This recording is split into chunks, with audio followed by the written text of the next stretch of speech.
Haiti and the Dominican Republic are two countries that share one island in the Caribbean, Hispaniola. Not only do they share an island, they share a history as well. Their histories have run in parallel for much of the past 500 years. And yet today, these two countries are like night and day. The Dominican has become a middle-income country with a strong manufacturing sector that exports medical equipment, electronics, pharmaceuticals, and chemicals. The country is the largest destination for tourism in the entire Caribbean, and it has set itself a goal of becoming a high-income nation by 2030. Meanwhile, Haiti is the poorest country in the Western Hemisphere. Most of its population is involved in subsistence farming, growing barely enough food to keep themselves alive. Haiti barely has a central government, with warlords controlling 40% of the capital city, Port-au-Prince. Even though their populations are similar in size, a little over 11 million people each, the Dominican economy had a GDP of $112 billion in 2020, while Haiti's GDP that year came in at $8.4 billion.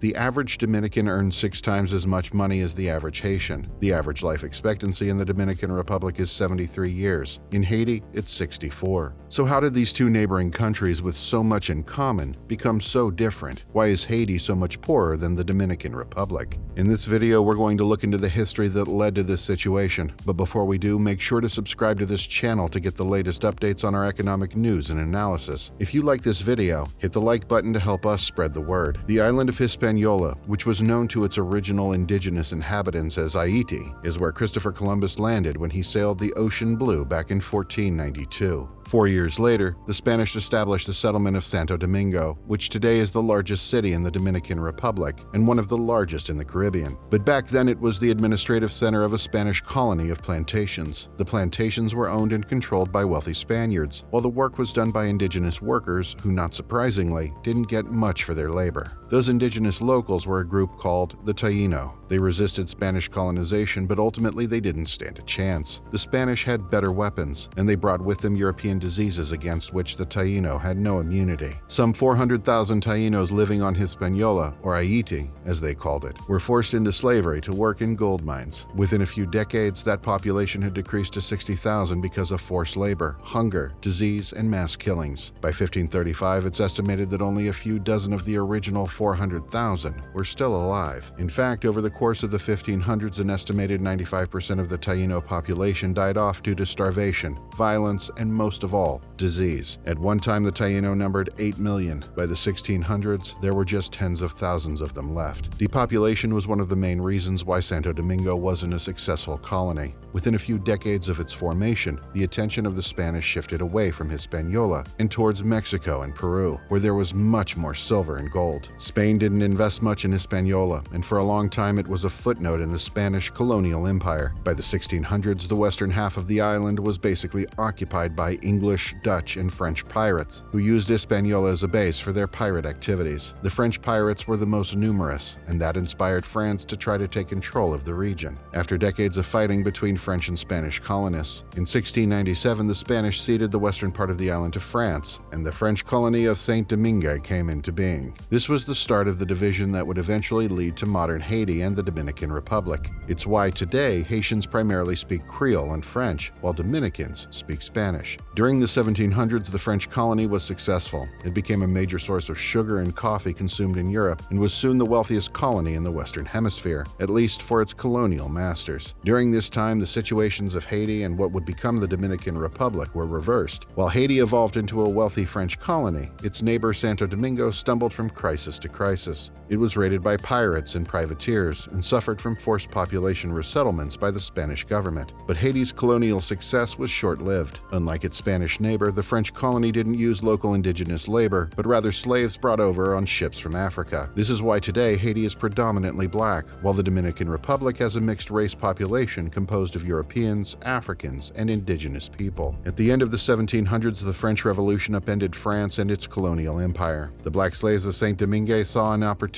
and rebelled against their colonial masters. With 500,000 black slaves and 32,000 Europeans living on the territory, the numbers were on their side. side, and the rebellion succeeded. In 1804, the Republic of Haiti was founded. It was the first independent nation in the Caribbean and the first republic led by African peoples. But from the very beginning, the country had serious problems. For one thing, during the colonial era, the French plantations grew sugarcane and cocoa plants so intensely that it stripped the soil of its nutrients. Farming would be much harder going forward. The colonists also severely deforested the region, a legacy that remains in place to this day. Not to mention the rebellion against the French had damaged the country's infrastructure badly. The plantations, which were the only source of production in Haiti, had been destroyed. As a nation that had rebelled against colonial rule, it had no friends among the European colonial powers. Haiti lost almost all of its foreign trade, including with its Spanish neighbor of Santo Domingo. Adding insult to injury, the country was blockaded from the sea by the French Navy, which forced Haiti to pay reparations to the former slave owners who had lost their plantations.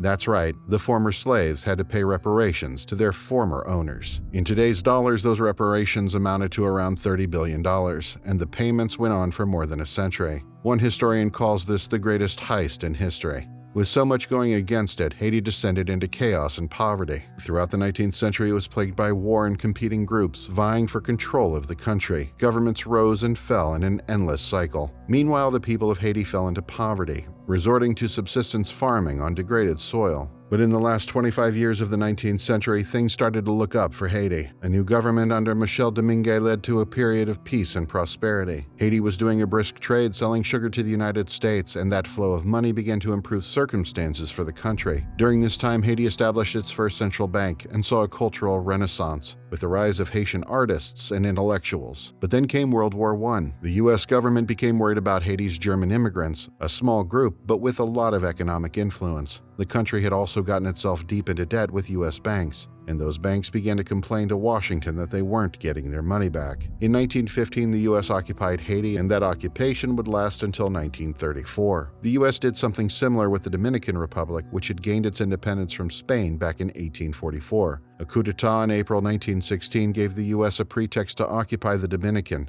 and now all of Hispaniola was under direct U.S. control. The U.S. occupation of Haiti and the Dominican was met with resistance in both countries, but in Haiti, the resistance was more violent. As many as 15,000 Haitians died during the war against U.S. occupation before the U.S. withdrew its forces in 1934. That happened just as Haiti, like the rest of the world, was being hit by the Great Depression. The misery of that era is the perfect foundation for tyrants to take power, and that's what happened in Haiti soon after the U.S. withdrew. Control of Haiti shifted between military juntas and civilian leaders until, in 1957, the country came under the control of François Duvalier, better known as Papa Doc Duvalier. Though he was elected, he quickly established a military dictatorship. Papa Doc's dictatorship was one of the most brutal and repressive of the 20th century. He used violence against his political opponents and played up his interest in voodoo to keep the population in fear of his supposed magic and sorcery. His paramilitary police force carried out political murders and beatings and was known to use rape as a tool to silence the opposition.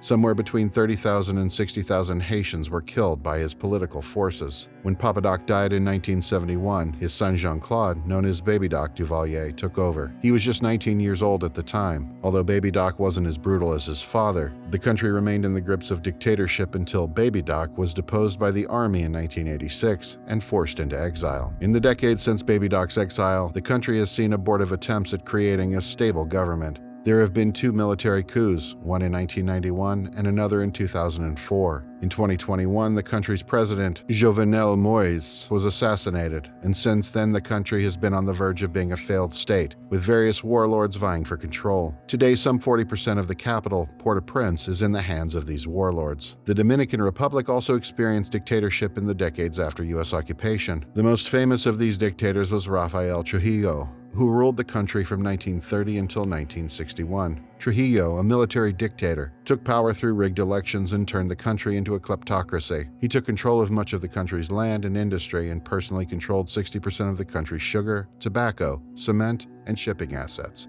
the most important industries in the country. He was supported by the United States until he attempted to assassinate the president of Venezuela, with whom he had a personal beef. But Venezuela was a source of oil for the U.S. at that time, so Trujillo lost the backing of Washington. Soon after, in 1961, he was assassinated. After the assassination, the Dominican Republic went through a period of turmoil culminating in a civil war in 1965 and other U.S. occupation, though this was one much more short-lived. Out of that area of chaos emerged a new leader, Joaquin Balagua. He ruled the country for much of the period between 1966 and 1978, and again between 1986 and 1996. Though he was a tyrant for who is said to be responsible for the deaths of 11,000 of his citizens, he also began the reforms that have led to the Dominican Republic's economic success in recent decades. Balagua began liberalizing the economy, allowing foreign investment. The tourism boom began under his watch, as did the country's shift away from sugar exports and towards exports of higher value products, like electronics and chemicals. Today, tourism accounts for 25% of the Dominican Republic's GDP, while sugar has fallen to just 1% of GDP. With a barely functioning central government, Haiti doesn't have the option of copying the Dominican Republic's success. Its problems have been made worse by a series of earthquakes, the worst of which happened in 2010, killing somewhere between 100,000 and 300,000 people. Another earthquake in 2021 killed at least 2,000 people. Haiti has neither the money nor the skills to rebuild its devastated infrastructure from these quakes. Its rampant warlords make it impossible to build a tourism industry, to bring money in from abroad. Faced with all this, Haitians are increasingly leaving their country to start a new life in the United States. Starting in 2021, the U.S. has seen a wave of Haitian refugees arriving by boat. Haitians have also been making their way to Mexico and arriving at Mexico's border with Texas. U.S. border guards counted some 28,000 of them in 2021, nearly 7 times as many as the year before. Looking at the big picture, we can see that both Haiti and the Dominican Republic have struggled to rise out of their history of colonization and brutal dictatorships. But it's clear that the Dominican Republic's relative success and Haiti's failure are a combination of luck and the quality of their political leadership. While Haiti has been unable to maintain a stable enough government to build a modern economy, its neighbor has managed better on that front. The Dominican Republic is by no means perfect, but it is proof that what a country needs to succeed is leadership that is able to look beyond its own selfish wants and needs. If you liked this video, please hit the like button. Also, check out these videos here to learn more about the economic problems unfolding around the world today. And don't forget to subscribe to our channel so you'll be notified about our latest videos. Thanks for watching.